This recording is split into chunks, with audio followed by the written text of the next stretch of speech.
పక్షం జనసేన న్యూస్ కి స్వాగతం. ముందుగా హెడ్లైన్స్. 60 సీట్లలో టీడీపీ తొలి జాబితా సిద్ధం. చంద్రబాబు మార్క్ ఎంపిక ఎవరెక్కడ, లిస్టులో పేర్లు ఇవే. సీనియర్లకు అధిక ప్రాధాన్యత. బీజేపీ అలయన్స్ జనసేన పట్టు లేకపోతే ఈ నియోజకవర్గాల్లో వీరే ఫైనల్. నేటి నుంచి 3 రోజుల ఎన్నికల కమిషన్ పర్యటన. అస్తవ్యస్త గంపగుత్త ఓట్లు పరిశీలన, బదిలీలు, పోస్టింగ్లపై మార్గదర్శకాలు. జనవరి చివరికల్లా ప్రక్రియ పూర్తి చేయాలి. 2019 ఎన్నికల షెడ్యూల్ మార్చి 10న. ఈ మారు మరో 20 రోజులు ముందుకేనా? పొత్తులో జనసేనకు 50 స్థానాలకు పైనే. అధికారంలోకి రావడమే లక్ష్యంగా కేటాయింపు.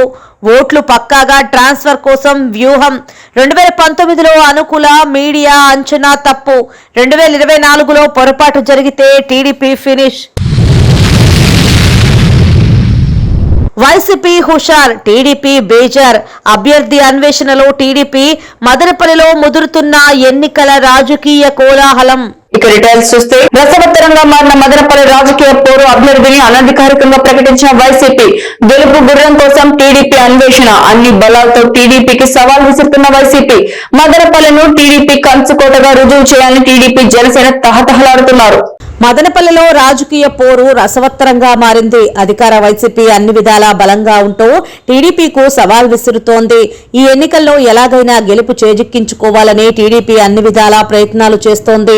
ఈ ఎన్నికల్లో మాజీ MLA doctor Desai Tippareddy YCP తరపున బరిలో ఉంటే, తాము మైనార్టీ వర్గానికి చెందిన మరో మాజీ ఎమ్మెల్యే షాజహాన్ ను రంగంలో దించి విజయం సాధించాలని టీడీపీ అధిష్టానం భావించినట్టు సమాచారం. టీడీపీకు నియోజకవర్గంలో సాంప్రదాయకంగా ఉన్న ఓటు బ్యాంకుతో పాటు మైనార్టీ జనసేన బలం కలిసి వస్తుందనే అంచనాలతో అప్పట్లో టీడీపీ అధిష్టానం షాజహాన్ అభ్యర్థిత్వం పట్ల మొగ్గు చూపినట్లు విశ్వసనీయ వర్గాల బోగట్ట. ఒకవేళ వైసీపీలో డాక్టర్ దేశాయ్కు టికెట్ రాకపోతే ఆయనకు టీడీపీ తీర్థం ఇప్పించి ఎన్నికల బరిలో దింపాలనే ఆలోచన ఆ పార్టీలో ఉండేది. గత 2019లోనే ఈ మేరకు దేశాయ్ను టీడీపీలో తెచ్చేందుకు విఫల యత్నాలు జరిగాయి. అయితే వైసీపీ తన ఐపాక్ సంస్థ సర్వేతో పాటు సొంత పార్టీ వర్గాల సమాచారం ఆధారంగా ఈ అసెంబ్లీ ఎన్నికల బరిలోకి కొత్త మైనార్టీ నేత నిసార్ అహ్మద్ ను రంగంలోకి దించింది. నిసార్ అహ్మద్ కు స్వతహాగా నియోజకవర్గంలో మంచి పేరు ఉండడం, ప్రతిపక్ష టీడీపీలో కూడా ఆయనకు మద్దతు ఇచ్చే బలమైన వర్గాలు ఉండడం వైసీపీ విజయానికి బాగా కలిసొచ్చే అంశంగా రాజకీయ పరిశీలకులు అంటున్నారు. ఈ నేపథ్యంలో మదనపల్లె టీడీపీ రాజకీయ గడ్డు పరిస్థితులను ఎదుర్కొంటోంది. ఈ ఎన్నికలలో వైసీపీని ఎదుర్కొనే గెలుపు గుర్రం కోసం వెతుకుతోంది. టీడీపీ టికెట్ పైన పోటీ చేసే ఆశావాహులు ఎందరున్నా వైసీపీ అభ్యర్థిని ధీటుగా ఎదుర్కొనే ఎన్నికల్లో విజయ దుందుబి మోగించగల సత్తా ఉన్న నేత కోసం టీడీపీ అన్వేషణ ప్రారంభించినట్టు సమాచారం.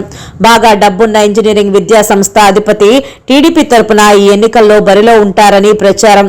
అయితే సోదరుడిని కరోనాకు కోల్పోయి అంతంత మాత్రం ఆరోగ్యంతో నెట్టుకొస్తున్న ఆయన ఈ ఎన్నికల్లో పోటీ చేయడానికి ఆసక్తి చూపుతారా అనేది ప్రశ్న. పైగా ఇటీవల సదరు విద్యావేత్త మంత్రి సోదరుడితో తగువ పెట్టుకుని క్రిమినల్ కేసులో ఇరుక్కుని చావు తప్పి కన్ను లొట్టపోయినట్టు బయటపడ్డారని, ఆయన ఎటువంటి పరిస్థితుల్లో కూడా రాజకీయాల జోడికి రారని ఆయన సన్నిహిత వర్గాలు పేర్కొంటున్నాయి. మాజీ ఎమ్మెల్యే డాక్టర్ దేశాయ్ వైసీపీని అంటిపెట్టుకుని ఉండటం స్థానిక టీడీపీని నిరాశపరిచిందని అంటున్నారు. వైసీపీ మైనార్టీ అభ్యర్థిని రంగంలోకి దించడంతో షాజహాన్ కు టీడీపీ టికెట్ అవకాశాలు సన్నగిల్లాయనే ప్రచారం ఉంది. కానీ గతంలో నియోజకవర్గ టీడీపీ టికెట్ ఆశించి కొద్ది కాలం ఇక్కడ పనిచేసి ఇప్పుడు హైదరాబాద్ లో ఉన్న మరో ప్రముఖ బీసీ నేత, మదనపల్లిలో స్కూల్ నిర్వహిస్తున్న ఓ కరెస్పాండెంట్ తో పాటు తెలుగు యువత రాష్ట్ర అధ్యక్షులు, స్థానిక టీడీపీలో సుదీర్ఘకాలం సేవలందించిన నిమ్మనపల్లెకు చెందిన రైతు నాయకులు రాబోయే ఎన్నికల్లో మదనపల్లె టీడీపీ అభ్యర్థులుగా ప్రచారంలో ఉన్నారు. ఏదేమైనా ఈ ఎన్నికలలో వైసీపీని ధీటుగా ఎదుర్కొనే మదనపల్లె టీడీపీ కంచుకోట అని రుజువు చేయాలని పసుపు నేతలతో పాటు జనసేన కృత నిశ్చయంతో సాగుతున్నారు. జనసేన పార్టీకి 65 సీట్లు ఇవ్వక తప్పదేమోనన్న చర్చ తెలుగుదేశం పార్టీకి చెందిన ముఖ్య నేతలు జరుగుతోంది. కింది స్థాయిలో ఇరు పార్టీల మధ్య ఓటు ట్రాన్స్ఫర్ సజావుగా సాగాలంటే జనసేన పార్టీకి సముచిత గౌరవం తప్పనిసరి అనే భావన టీడీపీ శ్రేణుల్లోకి బలంగా వెళ్లిపోయింది. నారా లోకేష్ అతి టీడీపీ అను కుల మీడియా పైత్యం పక్కన పెడితే చంద్రబాబుకి గ్రౌండ్ రియాలిటీ అర్థమైపోయింది. జనసేనకు ఎన్ని సీట్లు ఇస్తే అందులో ఎన్ని సీట్లు గెలుస్తుంది అన్నదానిపై చంద్రబాబుకి ఖచ్చితమైన లెక్కలున్నాయి. సగం సీట్లు జనసేన ఓడిపోవచ్చు, 50 ఇచ్చినా 60 ఇచ్చినా కానీ ఆ గౌరవప్రదమైన సీట్లు జనసేనకు ఇస్తేనే జనసేన నుంచి టీడీపీకి ఓటు షేర్ సరిగ్గా సాగుతున్నది అన్నది చంద్రబాబు సహా టీడీపీ ముఖ్య నేతల అంచనా. పలు సర్వేలు కూడా ఇదే విషయాన్ని చెబుతున్నాయి. 10-25 సీట్లు ఇస్తే ఓటు ట్రాన్స్ఫర్ అస్సలు జరిగే అవకాశం లేదు. దాంతో చంద్రబాబుకి జనసేన కోరినన్ని సీట్లు ఇవ్వడం తప్ప ఇంకో ఆప్షన్ లేదన్నమాట. అంతా బాగానే ఉంది, కానీ నారా లోకేష్ కి ఎలా సర్ది చెప్పాలి, టీడీపీ అనుకూల మీడియాని ఎలా మేనేజ్ చేయాలి? వాస్తవానికి 2019 ఎన్నికల్లో లోకేష్ టీడీపీ అనుకూల మీడియా కారణంగానే టీడీపీ చావుదెబ్బ తినాల్సి వచ్చిందన్నది బహిరంగ రహస్యం. అదే దెబ్బ ఇంకోసారి తగిలితే చంద్రబాబు కోలుకునే పరిస్థితే ఉండదు. ఓటు ట్రాన్స్ఫర్ సజావుగా సాగకపోతే టీడీపీకి ఓ 60-70 సీట్లు వచ్చినా ఉపయోగం ఉండదు. వైసీపీ బొటాబోటీ మెజారిటీతో గద్దెనెక్కినా ఆ తర్వాత టీడీపీ పరిస్థితి కుక్కలు చింపిన విస్తరే. అందుకే 65 సీట్ల వరకు జనసేనకు ఇచ్చేద్దామన్న నిర్ణయానికి చంద్రబాబు వచ్చేశారట. అధికారిక ప్రకటన సంక్రాంతిలోపు వస్తుందా, తర్వాత వస్తుందా అన్నది వేచి చూడాలి. మదనపల్లి పట్టణంలోని ప్రఖ్యాత కార్పొరేట్ పాఠశాల శ్రీ చైతన్య టెక్నోలో ముందస్తు సంక్రాంతి సంబరాలు అంబరాన్నంటాయి. సంప్రదాయ దుస్తులతో స్కూల్ విద్యార్థులు కన్నుల పండుగ ఆకట్టుకున్నారు. పాఠశాలలో ఏర్పాటు చేసిన రంగవల్లులు అందరినీ ఆకర్షించాయి. ఈ ఏడాది సంక్రాంతి అందరి ఇళ్లలో సుఖ సంతోషాలను కలిగించాలని శ్రీ చైతన్య టెక్నో పాఠశాలల ఏజీఎం సురేష్ ఆకాంక్షించారు. సంక్రాంతి సందర్భంగా శ్రీ చైతన్య టెక్నో పాఠశాల మదనపల్లి మొదటి శాఖలో ముందస్తు వేడుకలు ఘనంగా నిర్వహించారు. ఇందులో భాగంగా సంస్థ ఏజీఎం సురేష్ పాల్గొని పిల్లలను ఆశీర్వదించారు. ఆర్ఐ శ్రీధర్ మాట్లాడుతూ సంక్రాంతి లక్ష్మి ప్రతి ఇంటికి రావాలని కోరుకున్నారు. ప్రిన్సిపల్ విజయలక్ష్మి మాట్లాడుతూ భోగి భోగభాగ్యాలను సంక్రాంతి శుభాలను అందివ్వాలని ఆకాంక్షించారు. ఈ సందర్భంగా విద్యార్థులు హరిదాసు మరియు సంప్రదాయ దుస్తుల్లో విచ్చేసి వారి ఆటపాటలతో అలరించారు. ఈ కార్యక్రమంలో dean Anil, C batch incharge Venkatesh, primary incharge Divya, pre primary incharge Siddika, ఉపాధ్యాయులు, విద్యార్థులు పాల్గొన్నారు. వచ్చే ఎన్నికల కోసం టీడీపీ అధినేత చంద్రబాబు అభ్యర్థుల కసరత్తు వేగవంతం చేశారు. జనసేనకు కేటాయించే సీట్లపైన ఒక అంచనాకు వచ్చారు. సంక్రాంతి సమయంలో సీట్ల సర్దుబాటు పైన అధికారికంగా ప్రకటన చేయనున్నారు. కొత్తలో జనసేనకు కేటాయించే సీట్లను మినహాయించి మిగిలిన నియోజకవర్గాలు తమ అభ్యర్థులు ఖరారు చేస్తున్నారు. దాదాపు 60 పేర్లతో తొలి జాబితా ప్రకటనకు సిద్ధమవుతున్నారు. బీజేపీతో పొత్తుపైన ఈలోగా నిర్ణయానికి వచ్చే అవకాశం ఉంది.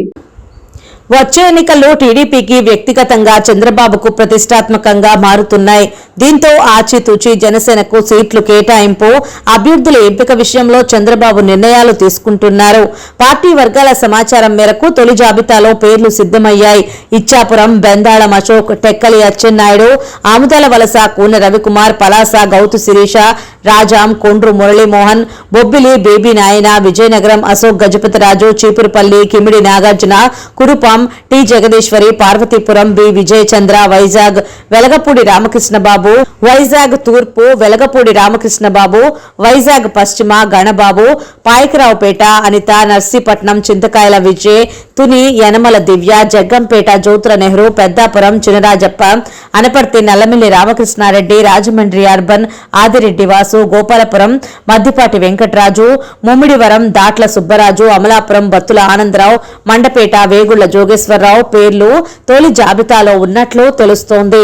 సీనియర్ నాయకులకు కూడా అధిక ప్రాధాన్యత ఇస్తున్నట్లుగా తెలుస్తోంది. వీరితో పాటుగా ఆచంట పితాని సత్యనారాయణ, పాలకొల్లు నిమ్మల రామానాయుడు, ఉండి మంతెన రామరాజు, దెందులూరు చింతమనేని ప్రభాకర్, విజయవాడ ఈస్ట్ గద్దె రామ్మోహన్ రావు, విజయవాడ సెంట్రల్ బోండా ఉమా, నందిగామ తంగిరాల సౌమ్య, జగ్గయ్యపేట శ్రీరామ్ తాతయ్య, మచిలీపట్నం కొల్లు రవీంద్ర, గన్నవరం యార్లగడ్డ వెంకట్రావు, పెనమలూరు బోడె ప్రసాద్, మంగళగిరి నారా లోకేష్, పొన్నూరు ధూళ్లిపళ్ల నరేంద్ర, చిలకపులూరిపేట పత్తిపాటి పుల్లారావు, సత్తెనపల్లి కన్నా లక్ష్మీనారాయణ, వినుకొండ జీవి ఆంజనేయులు, గురజాల ఎరపతినేని శ్రీనివాసరావు, మాచర్ల జోలకంటి బ్రహ్మానందరెడ్డి, వేమూరు నక్క ఆనందబాబు, పర్చూరు ఏలూరు సాంబశివరావు, ఒంగోలు దామెచర్ల జనార్దన్, కొండేపు శ్రీ బాల వీరాంజనేయ స్వామి, కనిగిరి ఉగ్ర నరసింహారెడ్డి, కోవూరు పోలంరెడ్డి దినేష్ రెడ్డి, ఆత్మకూరు ఆనం రామనారాయణ రెడ్డి, నెల్లూరు రూరల్ కోటంరెడ్డి శ్రీధర్ రెడ్డి. ఇక రాయలసీమ పరిధిలో ఎంపిక చేసిన జాబితా ఇలా ఉంది.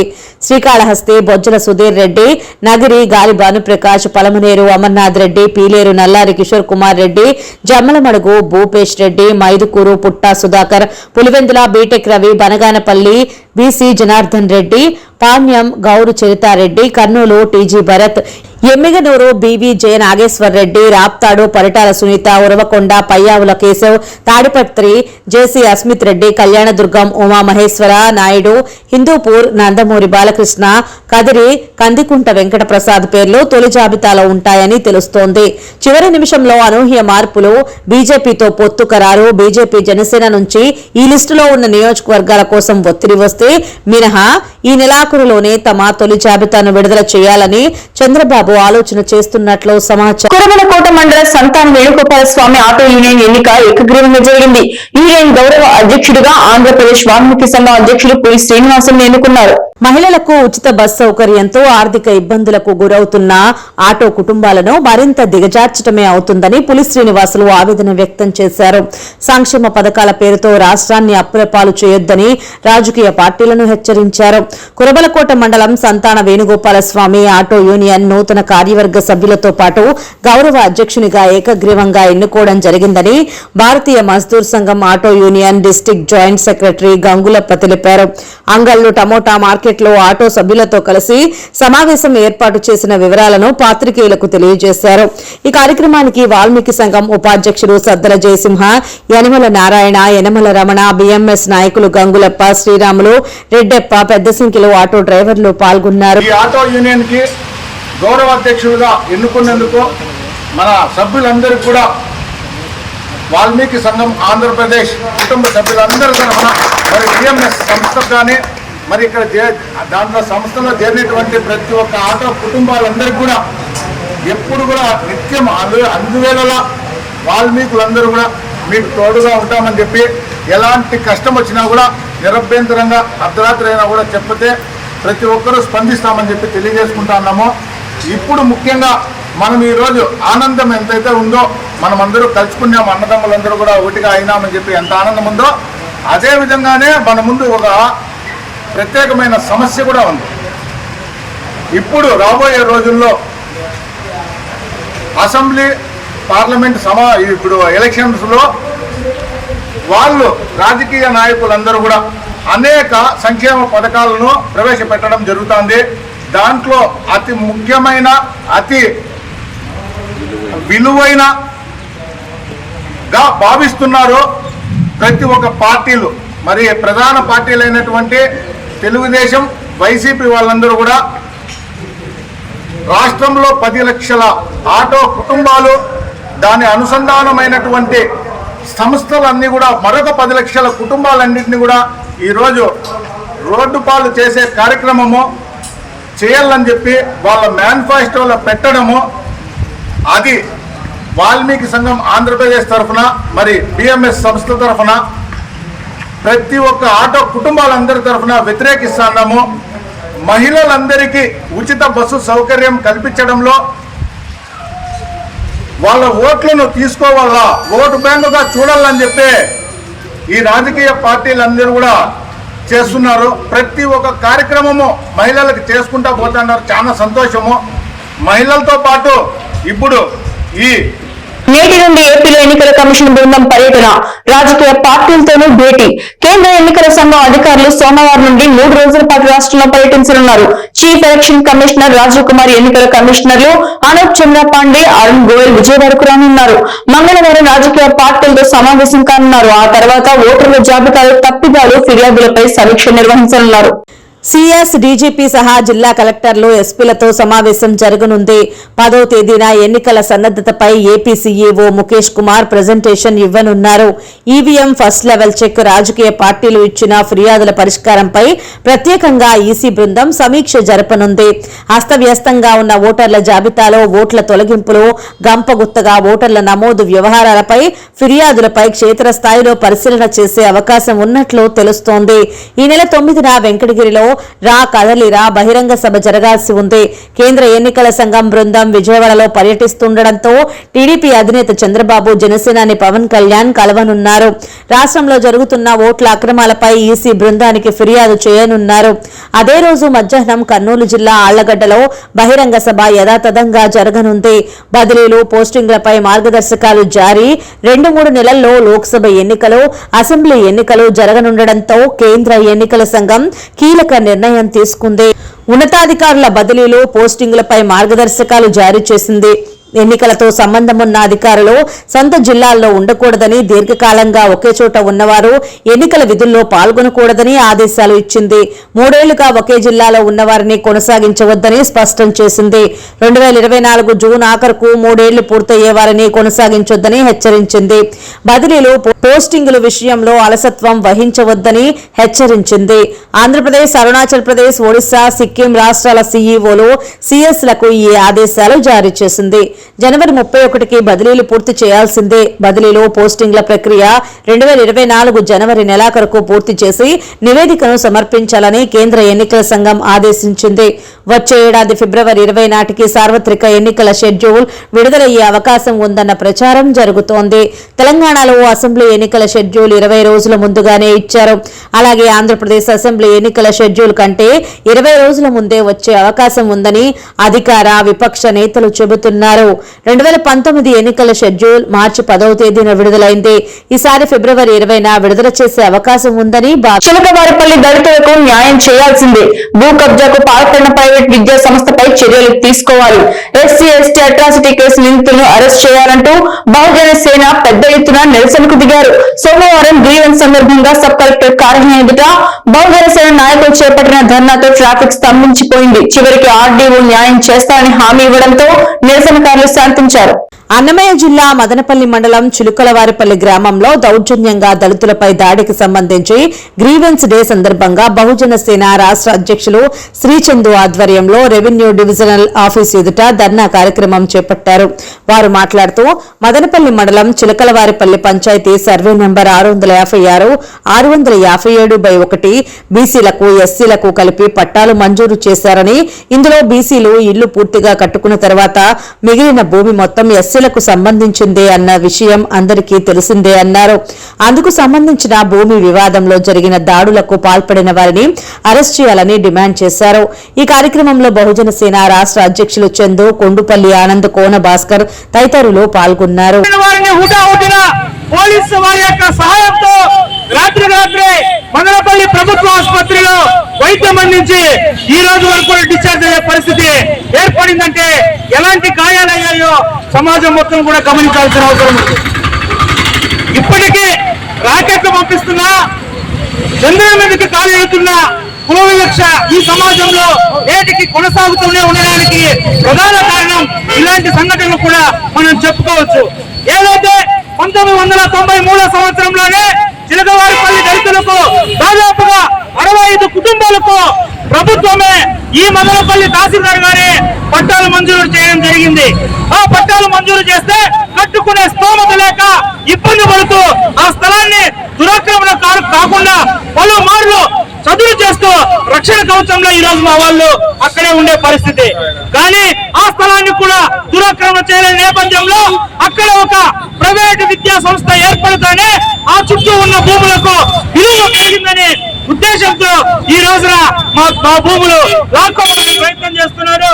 వారిపైన ఎస్సీ, ఎస్టీ అట్రాసిటీ చట్టం ప్రకారం కేసులు నమోదు చేయడం జరిగింది. వెంటనే కేసులు ఏదైతే ఎవరి మీద అయితే ముద్దాయిల మీద అయితే నమోదు చేశారో వాళ్ళని అరెస్ట్. మదనపల్లి జిల్లా కేంద్రంగా చేయాలని గతంలో బి కొత్తకోటలో సమావేశాన్ని ఏర్పాటు చేసినందుకు పోలీస్ యాక్ట్ ధిక్కరించాలని మదనపల్లి అఖిలపక్ష నాయకులపైన బి కొత్తకోట పోలీసులు కేసులు నమోదు చేశారు. ఆ కేసు విషయంగా మదనపల్లి కోర్టుకు హాజరైన నాయకులపై కోర్టు నాన్ బెయిలబుల్ వారెంట్లు జారీ చేసింది. ఈ సందర్భంగా కోర్టు బయట Rajampet parliament Telugu Desam party RJ Venkatesh మాట్లాడుతూ ప్రజల ఆకాంక్ష మేరకు మదనపల్లి జిల్లా చేయటంలో ప్రభుత్వం విఫలమైందని, త్వరలో తెలుగుదేశం జనసేన సంకీర్ణ ప్రభుత్వం ఏర్పడుతుందని, గతంలో చంద్రబాబు నాయుడు హామీ ఇచ్చిన మేరకు మదనపల్లిని జిల్లా కేంద్రంగా ప్రకటిస్తామని, ప్రజల చిరకాల ఆకాంక్ష నెరవేరుస్తామని తెలియజేశారు. నిన్న అనంతపురం జిల్లా పాల్తూరు పోలీస్ స్టేషన్లో తెలుగుదేశం పార్టీ కార్యకర్త వైసీపీ జెండా చింపివేశాడనే చిన్న కారణంతో బట్టలు ఊడదీసి చంద్రమోహన్ ను పోలీస్ స్టేషన్ లోనే ఊరేగించిన సంఘటన సభ్య సమాజం తలదించుకునే విధంగా ఉందని దుయ్యబట్టారు.